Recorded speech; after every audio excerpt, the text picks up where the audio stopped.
تو اس کا سب سے بہترین طریقہ قرآن کہتا ہے نماز، یعنی اے نبی صلی اللہ علیہ وسلم آپ نماز کو مضبوطی سے تھامیے تاکہ آپ کو ثابت قدمی ملے، آپ کو اللہ کا قرب ملے، کیونکہ جس اللہ کے لیے کام کیا جا رہا ہے نا، جب تک اس اللہ سے رشتہ مضبوط نہیں ہوگا تو اس کام میں آپ ثابت قدم نہیں رہ سکتے، اور اللہ سے رشتہ مضبوط کرنے کا سب سے بڑا ذریعہ نماز ہے۔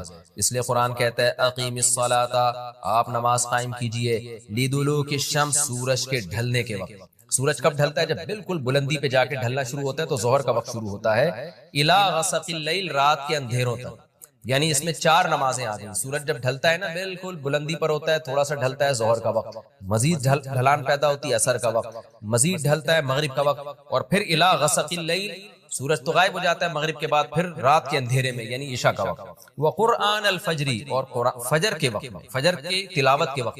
تو قرآن میں اشارہ کر دیا کہ اصل تلاوت کا وقت ہے ہی فجر کا۔ آج بعض اماموں کو ہم نے دیکھا فجر میں بڑی مختصر تلاوت کرتے ہیں، یہ بالکل غلط ہے۔ سنت ہے فجر میں طوال مفصل، یعنی سورہ حجرات سے لے کے سورہ بروج تک کی جو لمبی لمبی صورتیں ان کو تلاوت کیا جائے۔ تو فجر کے قرآن کے وقت بھی آپ نماز قائم کیجئے۔ ان قرآن الفجر، بے شک فجر کا جو قرآن ہے، فجر میں جو تلاوت ہے، کان مشہودا، اس میں حاضر ہوتے ہیں۔ کون حاضر ہوتے ہیں؟ حدیث سے پتہ چلتا ہے فرشتے۔ فجر کا وقت اتنا مبارک وقت ہے جب اس میں امام صاحب قرات کرتے ہیں اور لوگ ہاتھ باندھ کے پیچھے امام کی قرات سنتے ہیں، ایک خاص سکینت نازل ہوتی ہے اللہ کی طرف سے، اور فرشتے بھی اس تلاوت میں نازل ہوتے ہیں۔ صحیح حدیث سے یہ بات ثابت ہے کہ فرشتے جو تبدیل ہوتے ہیں نا، ان کے آنے جانے کا وقت اور فجر اور عصر میں ہے۔ جو فجر میں فرشتے آتے ہیں انسان کی حفاظت کے لیے، لہو معقبات من بین یدیہ ومن خلفہ یحفظونہ من امر اللہ، بہت ساری مخلوق اس کائنات میں ایسی ہے جہاں تک سائنس نہیں پہنچی اور ہو سکتا ہے قیامت تک پہنچ ہی نہ سکے، وہ انسان کی عقل سے بالاتر ہے وہ مخلوق، اور یہ بھی ممکن ہے پہنچ جائے سائنس ترقی کر کے۔ وہ مخلوق انسان کو نقصان پہنچانے کی کوشش کرتی ہے، تو اس مخلوق سے بچانے کے لیے، جن میں جنات ہیں سر فہرست، ان سے بچانے کے لیے اللہ نے فرشتوں کا انتظام کیا۔ تو حدیث میں آتا ہے صبح و شام، قرآن سے بھی یہ بات ثابت ہے، صبح و شام فرشتوں کی باریاں چینج ہوتی ہیں اور وہ ہماری حفاظت کے لیے اللہ کی طرف سے متعین ہوتے ہیں۔ تو ان کی جو حاضری ہے ان فرشتوں کی، وہ فجر کے وقت میں ہوتی ہے، اور یہ بھی حدیث سے ثابت ہے کہ بہت سے فرشتے صرف تلاوت سننے کے لیے زمین پہ اترتے ہیں۔ تہجد کے بارے میں حدیث میں آتا ہے کہ جب کوئی شخص تہجد میں قرآن کی تلاوت کرتا ہے تو فرشتے آنا شروع ہوتے ہیں اور اس کے جو ہے نا لبوں پہ اپنے منہ کو رکھ لیتے ہیں اس کی تلاوت کو چکھنے کے لیے۔ اتنا فرشتوں کو لطف محسوس ہوتا ہے تہجد کی تلاوت میں، اور پھر وہ تانتا بناتے بناتے جو ہے نا ایک دوسرے پہ سوار ہوتے ہوتے آسمان کی بلندیوں تک پہنچ جاتے ہیں۔ تو فجر کی نماز میں بھی یہ فضیلت ہے۔ تو آگے اللہ فرماتے ہیں کہ اللہ نے فجر کی نماز کی فضیلت کو بیان کیا، آگے اللہ فرماتے ہیں وَمِنَ اللَّيْلِ، یہ تو 5 نمازیں ہو گئیں، یہ تو ساری امت پہ فرض ہیں، لیکن رات کے کچھ حصے میں فَتَہَجَّدْ بِهِ، بھی کا مطلب اس حصے میں آپ نے تہجد پڑھنی ہے، نافلۃ لک، اے محمد صلی اللہ علیہ وسلم، یہ آپ کے لیے اضافہ ہے۔ کیا مطلب؟ یا تو نبی صلی اللہ علیہ وسلم پہ 6 نمازیں فرض تھیں، یعنی 5 فرض کے علاوہ تہجد بھی فرض تھی، تو اس لیے قرآن نے کہہ دیا کہ امت پہ تو 5 فرض ہیں، نافلۃ لک، لیکن یہ تہجد آپ کے لیے اضافی ہے، یعنی آپ پر 6 نمازیں فرض ہیں۔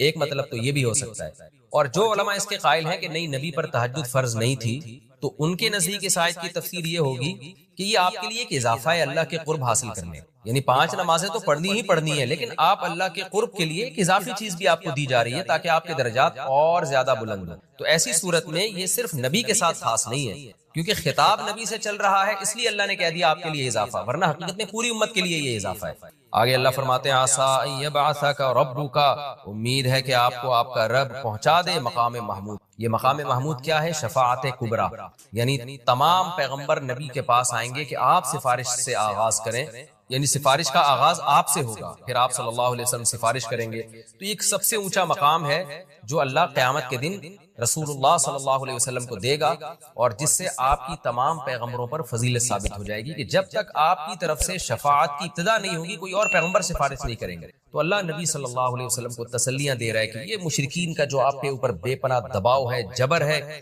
آپ اس میں تسلی رکھیے، آپ نماز قائم کریں اور تہجد کی پابندی کریں، اللہ نے آپ کو بہت بڑا آگے چل کے مقام دیں۔ چونکہ نبی صلی اللہ علیہ وسلم بھی بشر تھے نا، مشرکین کے دباؤ کی وجہ سے آپ بھی ایک پریشانی میں آتے تھے، تو اس لیے اللہ آپ کو ثابت قدم رکھنے کے لیے آپ صلی اللہ علیہ وسلم کو یہ خوشخبریاں سنا رہا ہے کہ آپ نے اپنا اس عمل کو فوکس کرنا ہے، نماز اور تہجد کو، تاکہ آپ کا اللہ سے قرب رہے اور اللہ آپ کو خوشخبری دے رہا ہے کہ امید ہے آپ کا رب آپ کو بہت بڑے مقام تک پہنچا دے۔ رہا مسئلہ مشرکین کی دھمکیوں کا، یہ پوری کوشش کر رہے ہیں کہ آپ کو مکہ سے نکال دیں، تو ہم نے تو بتا دیا کہ یہ خود بھی نہیں پنپ پائیں گے، لیکن آپ نے اللہ سے کیا دعا مانگنی ہے؟ وَقُلْ رَبِّ، کہہ دیجئے اے میرے رب، ادخلنی مدخل صدق، مجھے مکہ میں داخل کیجئے مرغوب داخلہ، اچھا داخلہ، اور مجھے مکہ سے نکالیے بھی اچھے طریقے سے، یعنی اچھا نکلنا ہو میرا، ایسا نکلنا جس کے نتائج اچھے ہوں۔ اس میں اشارہ ہے کہ آپ صلی اللہ علیہ وسلم کو مکہ سے نکالنے پر مجبور کیا جائے گا، اور ایک وقت آئے گا کہ آپ مکہ سے نکلیں۔ تو اللہ اپنے حبیب صلی اللہ علیہ وسلم کو پہلے سے دعا سکھا رہے ہیں کہ آپ اللہ سے دعا مانگے، اللہ جب میں نکلوں تو میرا داخلہ بھی اچھے طریقے سے ہو اور میرا نکلنا بھی اچھے طریقے سے ہو، یعنی پسندیدہ نکلنا ہو۔ سوال پیدا ہوتا ہے نکلنے کا عمل تو پہلے ہے اور مکہ میں داخلے کا عمل بعد میں، تو نکلنے کا تذکرہ پہلے ہونا چاہیے کہ اللہ مکہ سے مجھے اچھی طریقے سے نکال، اور مکہ میں مجھے داخل بھی اچھے طریقے سے کرنا، تو داخلے کا تذکرہ پہلے کیوں؟ اس میں بلاغت کا ایک نقطہ ہے کہ پیغمبر کا بنیادی مقصد وہ ہدف ہے جو پیغمبر دنیا میں لے کے آئے ہیں، تو اس کی آغاز تو مکہ سے کرنا ہے جس میں آپ کو بھیجا گیا، جو ابراہیم علیہ السلام کا شہر ہے، جہاں بیت اللہ ہے، اسلام کا مرکز تو اس جگہ سے بننا ہے، تو اس جگہ سے اگر نکالنا ہی مقصد ہے تو یہ جگہ تو رہ گئی نا پھر جو ابراہیم علیہ السلام کا مرکز اور ابراہیم علیہ السلام کی دعائیں تھیں، تو اس لیے اصل مقصد تو یہ کہ مکہ میں داخل میں اچھے طریقے سے ہوں، جو پیغمبر کا مقصد تھا دنیا میں آنے کا، مکہ فتح کر کے داخل ہوں، یہاں مجھے غلبہ ملے، اور یہاں میرا جب داخلہ ہو تو ایسا داخلہ جس کو میں پسند کروں۔ یہ جو ابھی میں مکہ میں کہیں سفر سے جا کے واپس آتا ہوں، یہ داخلہ وہ داخلہ نہیں ہے جو میں چاہتا ہوں۔ تو جاہلوں سے نہیں الجھتے۔ آگے اللہ فرماتے ہیں والذین یبیتون لربہم سجدا وقیاما، رات کو اپنے رب کے سامنے سجدہ اور قیام کرتے ہیں، سجدے میں سر رکھتے ہیں، یعنی نماز پڑھتے ہیں اور قیام کرتے ہیں راتوں کو اٹھ کے۔ کیوں قیام کرتے ہیں؟ والذین یقولون، اس لیے نہیں کہ کوئی کام اٹکا ہوا ہوتا ہے تو بزرگ نے وظیفہ بتایا ہوا ہوتا ہے کہ رات کو 2 رکعت پڑھ کے یہ مانگو تو یہ کام ہو جائے گا، نہ، ان کا 2 کام اٹکے ہوئے ہوتے ہیں۔ ایک کام ان کا یہ ہے کہ ان کو یہ ڈر ہے کہ آخرت میں میرا بنے گا کیا، کہیں وہ اس آگ میں تو اللہ مجھے نہیں ڈال دے گا جو اس نے نافرمانوں کے لیے رکھی ہے، اور دوسرا جب وہ جنت کے تذکرے سنتے ہیں ان کو ڈر لگتا ہے کہیں اس جنت سے ہم محروم تو نہیں ہو جائیں گے۔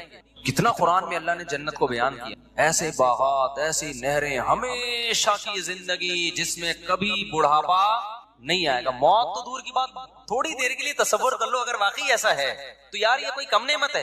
مالا عین رأت ولا اذن سمعت ولا خطر علی قلب بشر، اللہ کہتے ہیں میں نے اپنے بندوں کے لیے ایسی نعمتیں چھپا دی ہیں جو نہ کسی آنکھ نے دیکھی نہ کسی کان نے سنی۔ ابھی اللہ پردے ہٹا دے کلیجے پھٹ جائیں ہمارے، ایسی نعمتیں۔ خود سوچو نا جو اللہ نے انعام کے طور پر عیش کا سامان رکھا ہوگا وہ تو اللہ نے رکھا ہے نا۔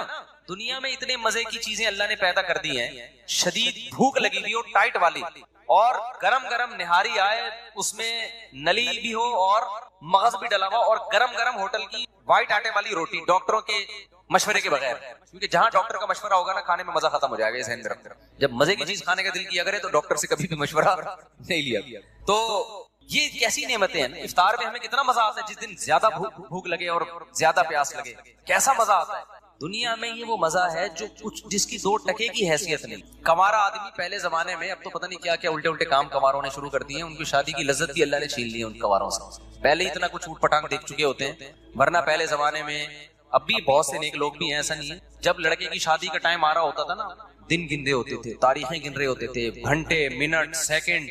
کیوں بھائی؟ ایک بیوی کی نعمت ملنے والی ہے، کبھی کی زندگی میں کسی عورت کو دیکھا نہیں، یہ پوری زندہ لیڈیز مل جائے گی۔ میں لیڈی کو، وہ پٹھان تھے ہمارے ایک دوست، وہ لیڈیز کہتے تھے، ایک لیڈی کو بھی کیا کہتے تھے، تو وہیں سے میری زبان پہ چڑھ گیا یہ لفظ۔ تو پوری زندہ ایک عدد کیا ملنے والی ہے اس کو، تو خوشی سے کیا ہو جاتا تھا، پاگل۔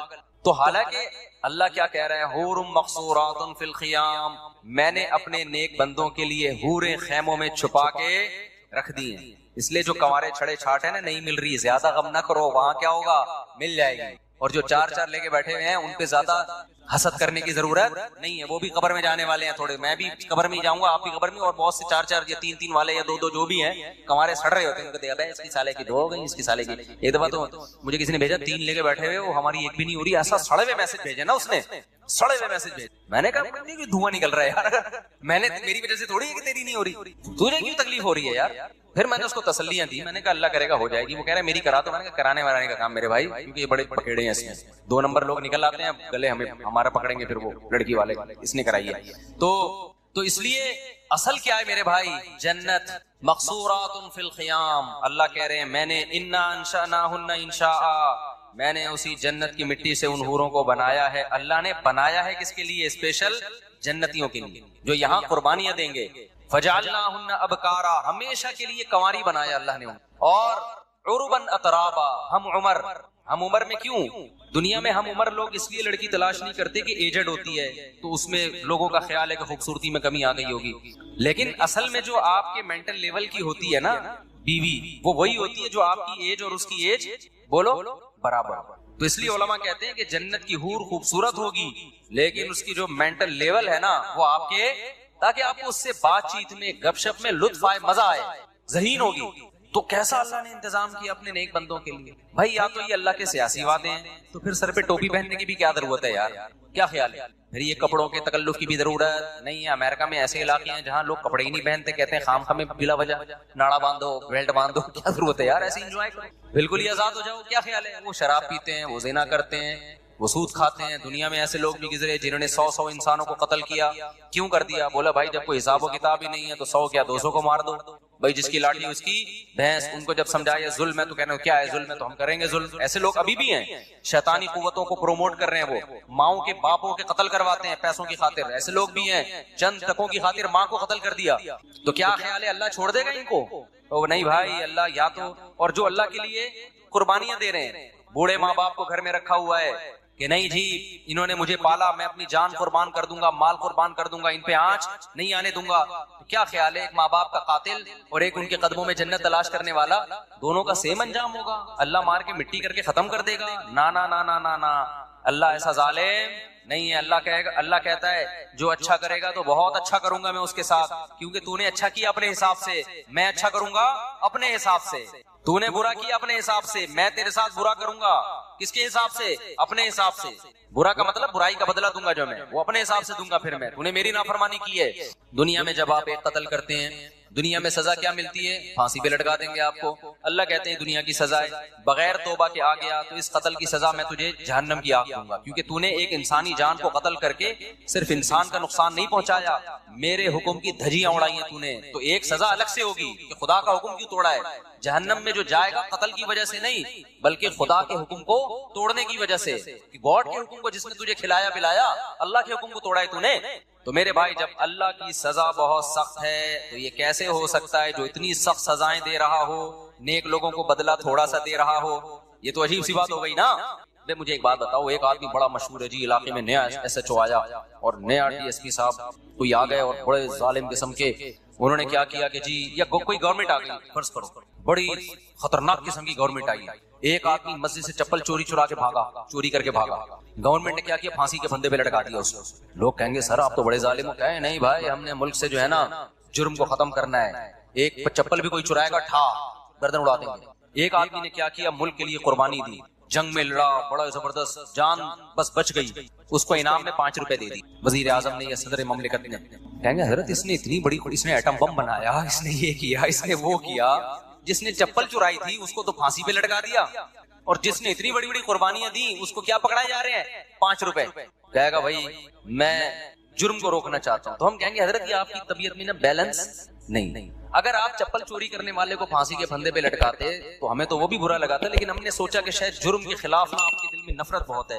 جس کے دل میں جرم کے خلاف نفرت بہت ہوتی ہے نا، اس کے دل میں اچھائی کی محبت بھی اسی حساب سے بولو بہت ہوتی ہے. ایک باپ چھوٹی سی غلطی پر اپنے بچے کو پکڑ کے کوڑ دیتا ہے اور کہتا ہے میں اس کی تربیت کرنا چاہ رہا ہوں، تو اگر تھوڑی سی اچھائی پر نوازتا بھی بہت ہے، پھر ہم کہیں گے واقعی آپ کیا ہیں، واقعی بھائی آپ چاہ رہے ہیں کہ آپ کے بچے کی اچھی تربیت ہو. جب وہ اچھے کام کر رہے ہیں تو اس کو اپریشیٹ ذرا بھی نہیں کر رہے، برے کاموں پہ طبیعت سے دھنائیاں لگ رہی ہیں. اس کا مطلب تو جلاد ہے بھائی، تو اپنی ڈھڑک نکال رہا ہے، تجھے برائی سے نفرت نہیں ہے. تو جب اللہ نافرمانوں کو سزا ایسی سخت دے گا، جہنم کی آگ میں ڈالے گا، وہ تو غفور الرحیم ہے بھائی، وہ تو جواد الکریم ہے. وہ سوچو جو نیک لوگ ہیں ان کو بدلہ کیسا خاندانی دے گا پھر.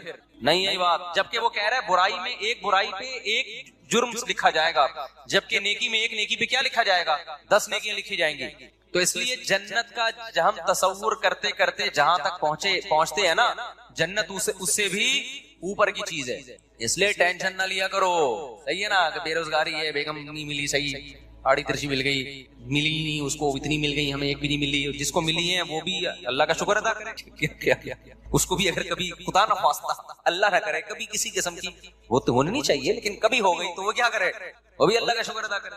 دنیا میں ٹینشن فری تو کوئی بھی نہیں ہوتا بھائی، تو اس کو یہ ٹینشن ہوگی، چھوڑو زیادہ آگے نہیں جاتے ہیں۔ تو لیکن مسئلہ کیا ہے، اصل کیا ہے میرے بھائی، آخرت ہے۔ تو یہ 2 ٹکے کی حیثیت ہے اس دنیا کی، کچھ بھی نہیں ہے، اور تھوڑے دنوں میں بڈھے ویسے ہی ہو جانا ہے، تھوڑے دنوں میں کیا ہو جانا، بڈھے ہو جانا، پھر گھٹنے میں درد ہوگا، پھر کمر میں درد ہوگا، پھر یہاں درد ہوگا، پھر دانت، پہلے بال گریں گے، پہلے تو کوشش کرے گا بال سفید کیوں ہو رہے ہیں، تھوڑے دنوں میں ہوگا یار چلو ہو رہے ہیں، ہوں تو نا، بال تو ہوں، بال ہی مارکیٹ سے کیا ہو رہے ہیں، شارٹ ہو رہے ہیں، پھر وہ لگوا لے گا بال، تو ڈاکٹر کہے گا جہاں کہاں کے بال لگاؤں، کہیں بھی نہیں ہے، کسی اور کے تھوڑی لگیں گے، چلو یہاں کے لے کے یہاں لگا دی، اب تو یہاں بھی نہیں رہے، یہاں کیا لگے گا، اگر یہاں کے یہاں لگا دیں، ڈونر یہ بال ہوتے ہیں نا، یہاں کے لے کے یہاں ڈاکٹر لگا دیتے ہیں، تو یہاں ہونا تو ایک وقت آتا ہے یہاں بھی کیا ہو جاتے ہیں، اب کہاں کے بال لیں بھائی، کیا باتیں کر رہے ہیں، وسیم سے لے لیں بال، کیا بھینس کے بال لگا دیں، پھر بالوں کا مسئلہ ختم ہوگا، کڈنی کا مسئلہ کھڑا ہو جائے گا، ابے بال گئے تیل لینے یار، ڈائلسس پہ آیا ہوں یار، مولوی صاحب دعا کرو میرے سر پہ بال نکلیں یا نہ نکلیں، میرے گردے خدا کا،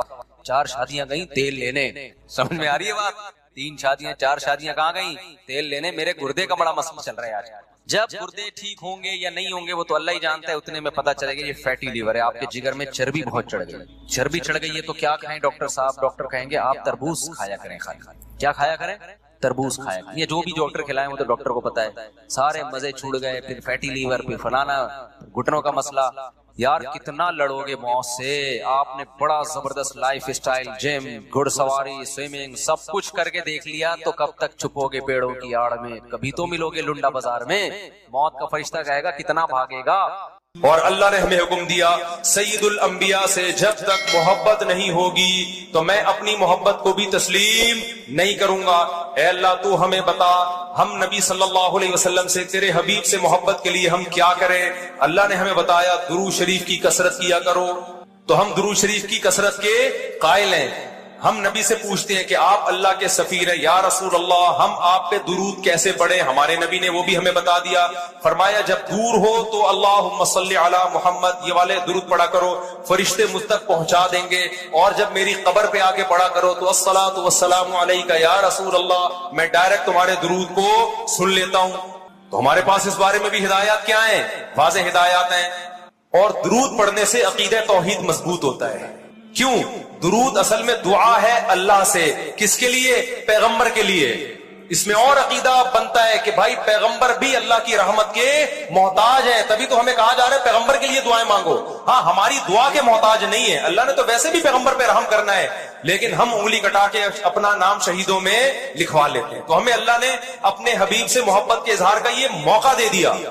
ہم جب پیغمبر سے پوچھتے ہیں یا رسول اللہ، ہر عبادت کے لیے کوئی خاص وقت ہوتا ہے جس میں اس عبادت کی فضیلت بڑھ جاتی ہے، روزہ عام دنوں میں رکھو، 3 روزوں کا ثواب، 10 روزوں کا ثواب، رمضان میں رکھو گے تو ثواب بڑھ جائے گا۔ تو یا رسول اللہ ہم آپ پہ جب درود پڑھیں تو کوئی ایسا دن ہے، کوئی ایسا ٹائم ہے جس میں درود پڑھنے سے ہمیں ثواب زیادہ ملے گا؟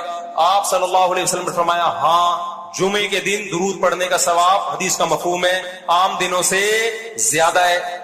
اس لیے ہمارے جتنے بھی اکابر ہیں وہ جمعے کے دن درود شریف کی کثرت کیا کرتے تھے۔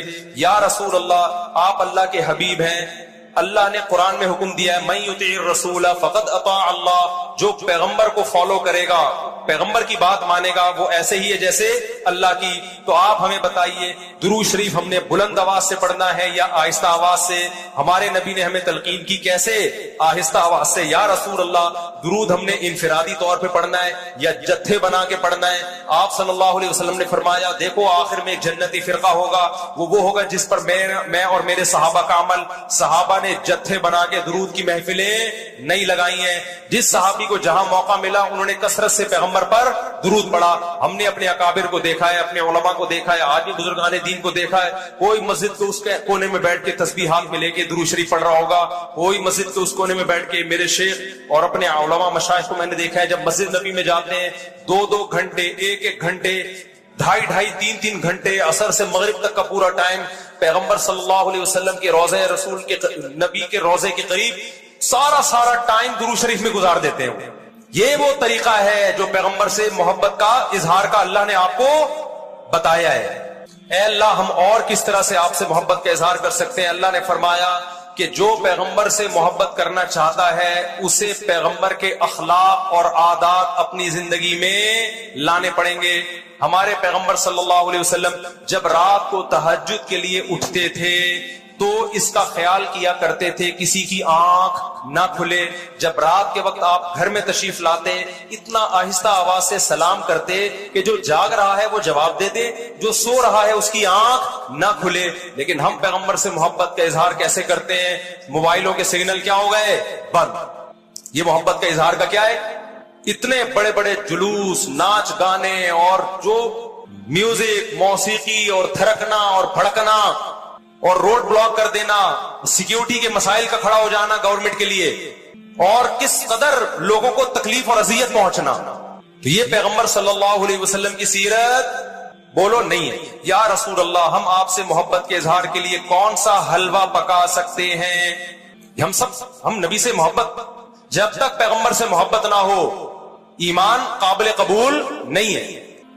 لیکن محبت کا انداز وہ ہوگا جو اللہ کے رسول نے بتایا ہے. یا رسول اللہ ہم آپ کی یاد میں کون سا حلوہ پکائیں, کتنی بریانی کی دیگیں آپ کی یاد میں؟ نبی نے فرمایا جو مجھے یاد رکھنا چاہتا ہے وہ روزے رکھے, کیونکہ نبی صلی اللہ علیہ وسلم نے فرمایا, بخاری مسلم کی حدیث, بدترین برتن جو بھر جائے وہ انسان کا پیٹ ہے. یا رسول اللہ ہم کتنا کھائیں آپ کی یاد میں؟ نبی نے فرمایا میری یاد میں مجھے خوش کرنا چاہتے ہو, اللہ کو خوش کرنا چاہتے ہو تو کھانا نہیں بلکہ کھانا چھوڑنا پڑے گا, ناغے کرنے پڑیں گے, روزے رکھنے پڑیں گے. آپ نے فرمایا بہترین روزہ داؤد علیہ السلام کا روزہ ہے, ایک دن روزہ ایک دن ناغا, ایک دن روزہ ایک دن ناغا. نہیں آئی بات میرا خیال ہے سمجھ میں؟ پیٹ بھرنے سے منع کیا, موٹاپے سے منع کیا. نبی صلی اللہ علیہ وسلم نے فرمایا بخاری کی حدیث, سب سے بہترین امت میری, پھر اس کے بعد خیر القرون قرنی ثم الذین یلونہم ثم الذین یلونہم. پھر آپ نے فرمایا اس امت میں برائی آئے گی. وہ برائی کیا ہوگی؟ زیادہ کھانا, جس کی وجہ سے موٹاپا پھیل جائے گا. بخاری مسلم کی حدیث ہے. کھانے سے پتلا ہوتا ہے, موٹا ہوتا ہے. نبی فرما رہے میری امت میں جو سب سے پہلے برائی آئے گی جھوٹ اور موٹاپا. یہ بخاری کی حدیث ہے.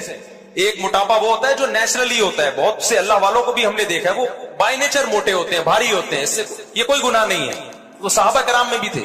یہاں اس موٹاپے کی برائی بیان ہو رہی ہے جو حلوے مانڈے کھانے کی وجہ سے, چاہے 11ویں شریف کے نام پہ کھاؤ چاہے 12ویں شریف کے نام پہ نہ کھاؤ, جب کھاؤ گے اس سے خدا خوش نہیں ہوگا. کھانے سے پرہیز کرو گے تو خدا کیا ہوگا؟